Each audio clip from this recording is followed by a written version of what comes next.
الحمدللہ وکفا وسلام علی عبادہ الذین اصطفیٰ اما بعد فاعوذ باللہ من الشیطان الرجیم بسم اللہ الرحمن الرحیم۔ ناظرین کرام، آپ کا میزبان محمد اویس رضا قادری بمبر آزاد کشمیر سے حاضر خدمت ہوں۔ اللہ کریم آپ کو آسانیاں عطا فرمائے اور آسانیاں تقسیم کرنے کا شرف عطا فرمائے۔ ناظرین کرام، آج ہم بات کریں گے کیسے آپ گھر بیٹھے پانی کے ذریعے استخارہ کر سکتے ہیں۔ استخارہ جو ہوتا ہے یہ اپنے اللہ کریم عز و جل سے مشورہ کرنا ہوتا ہے۔ استخارہ کرنا سنت آقا کریم صلی اللہ تعالیٰ علیہ وآلہ وسلم ہے۔ کی خدمت میں گزارش کروں گا، اگر آپ ہمارے چینل محمد اویس رضا قادری پر نئے ہیں تو براہ مہربانی ہمارے چینل محمد اویس رضا قادری کو سبسکرائب کر دیجئے اور ساتھ بیل آئیکن کے بٹن کو بھی دبا دیجئے تاکہ ہماری آنے والی ہر نئی ویڈیو آپ تک بآسانی پہنچ سکے۔ ناظرین کرام، جس طرح سنت استخارہ ہے، رات سونے سے قبل 2 رکعت نفل ادا کیے جاتے ہیں اور دعائے استخارہ پڑھی جاتی ہے، اسی طرح بعض بزرگان دین سے تسبیح کے ذریعے استخارہ کرنا بھی ثابت ہے اور پانی کے ذریعے استخارہ کرنا بھی ثابت ہے۔ تسبیح کے ذریعے استخارہ کیسے کیا جاتا ہے وہ ہم نے اپنی ایک ویڈیو میں بیان کر دیا ہے، آپ اس ویڈیو کو بھی آپ دیکھ سکتے ہیں، ہمارے چینل پر موجود ہے۔ پانی کے ذریعے جو استخارہ کیا جاتا ہے وہ آپ کو آج ہم بتائیں گے کہ کیسے آپ پانی کے ساتھ استخارہ کر سکتے ہیں۔ استخارہ اصل میں جو ہوتا ہے، آپ نے کسی بات کسی کام کے بارے میں جو مشورہ کرنا ہے وہ کر سکتے ہیں کہ آپ نے اگر پسند کی شادی کے بارے میں استخارہ کرنا ہے یا پھر آپ کو کوئی اگر بیماری ہے اس بارے میں اگر پتہ کرنا چاہتے ہیں کہ یہ کوئی جادو ہے یا جنات کے اثرات ہیں یا پھر واقعی کوئی جسمانی بیماری ہے۔ اسی طرح روزگار کے بارے میں، نوکری کے بارے میں اگر آپ استخارہ کرنا چاہتے ہیں تو آپ استخارہ خود گھر بیٹھے کر سکتے ہیں۔ تو پانی کے ذریعے بھی استخارہ کیسے کیا جائے گا اس بارے میں آج ہم بات چیت کریں گے۔ ناظرین کرام، جو استخارہ ہوتا ہے یہ مشورہ طلب کرنا ہوتا ہے۔ آپ اپنے اللہ عز و جل سے مشورہ طلب کر سکتے ہیں کہ آپ جو کام کرنا چاہتے ہیں کیا وہ کام آپ کے لیے بہتر ہے یا نہیں۔ استخارہ جب آپ کر لیتے ہیں تو آپ کو پتہ چل جاتا ہے کہ یہ کام میرے لیے بہتر ہوگا یا بہتر نہیں ہوگا۔ استخارہ کرنے کے بعد آپ کو کسی کام میں پھر ناکامی کا سامنا نہیں کرنا پڑتا، کیونکہ آپ کو اس پہ مشورہ دے دیا جاتا ہے، آپ کو آگاہ کر دیا جاتا ہے کہ یہ کام آپ کے لیے بہتر ہوگا یا بہتر نہیں ہوگا۔ تو اس لیے آپ بھی جب بھی کوئی کام شروع کریں تو اپنا کام شروع کرنے سے پہلے آپ استخارہ کر لیجئے، کیونکہ استخارہ جو ہے یہ ہمارے پیارے آقا صلی اللہ علیہ وآلہ وسلم، صحابہ کرام اور اولیاء کرام کی یہ مبارک سنت ہے۔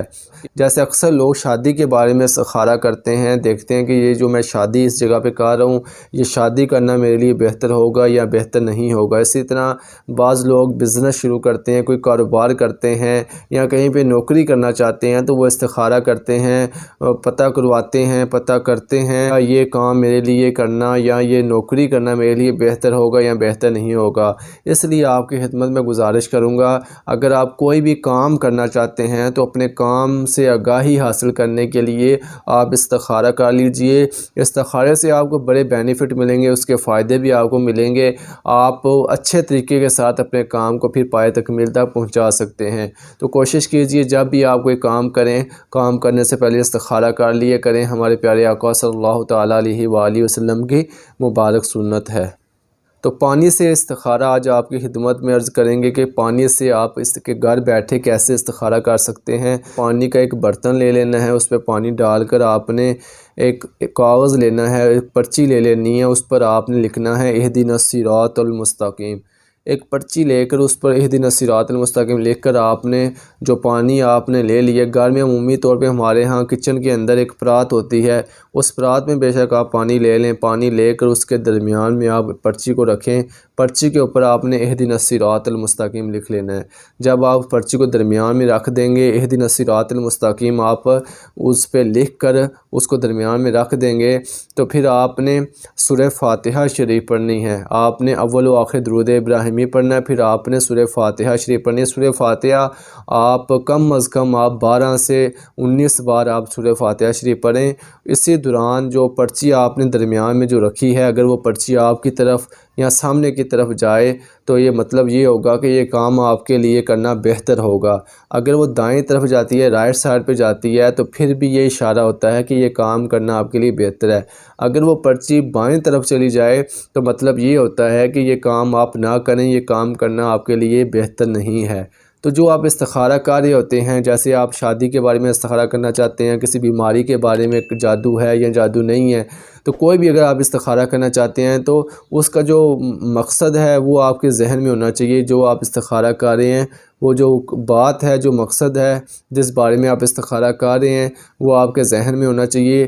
جب مقصد آپ کے ذہن میں ہے تو پھر آپ نے سورہ فاتحہ کو پڑھنا شروع کر دینا ہے۔ سورہ فاتحہ کو پڑھتے رہیں اور اہدنا الصراط المستقیم، اہدنا الصراط المستقیم پر تکرار کرتے رہیں۔ انشاءاللہ تبارک و تعالی جو حقیقت ہوگی وہ آپ کو استخارے کے ذریعے بتا دی جائے گی کہ آپ کا یہ کام کرنا آپ کے لیے بہتر ہے یا بہتر نہیں ہے۔ اللہ کریم آپ کو آسانیاں عطا فرمائے اور آسانیاں تقسیم کرنے کا شرف عطا فرمائے۔ اپنی دعا میں یاد رکھیے گا، یہ استخارہ بہت آسان ہے، یہ آپ خود بھی کر سکتے ہیں۔ ناظرین کرام، ہمارے چینل محمد اویس رضا قادری پر جو بھی وظائف بتائے جاتے ہیں وہ وظائف اجازت عام کے ساتھ بتائے جاتے ہیں۔ آپ خود گھر بیٹھے یہ سارے استخارے کر سکتے ہیں۔ تسبیح والا استخارہ بھی آپ کر سکتے ہیں، پانی کے ذریعے جو استخارہ کیا جاتا ہے یہ بھی آپ گھر بیٹھے خود کر سکتے ہیں۔ اور دیگر جو وظائف بتائے جاتے ہیں، محبت کے بارے میں وظائف بتائے جاتے ہیں یا شادی کے بارے میں بتائے جاتے ہیں یا بیماریوں سے چھٹکارے کے لیے جو وظائف بتائے جاتے ہیں، تو وہ وظائف بھی آپ انشاءاللہ جب کریں گے آپ کو ان سے شفا بھی ملے گی اور ان سے بھرپور آپ فائدہ بھی حاصل کر سکتے ہیں۔ اللہ کریم آپ کو دونوں جہانوں کی بلائیاں نصیب فرمائے۔ اپنی دعاؤں میں یاد رکھیے۔ السلام علیکم ورحمۃ اللہ وبرکاتہ۔ یہ ہم نے ایک برتن لیا، اس میں پانی ڈال دیا ہے، تو اب یہ پرچی ہم نے جو لکھی ہے اس پہ اہدنا الصراط المستقیم لکھا ہے، تو اس کو ہم یہاں پہ درمیان میں رکھ دیں گے۔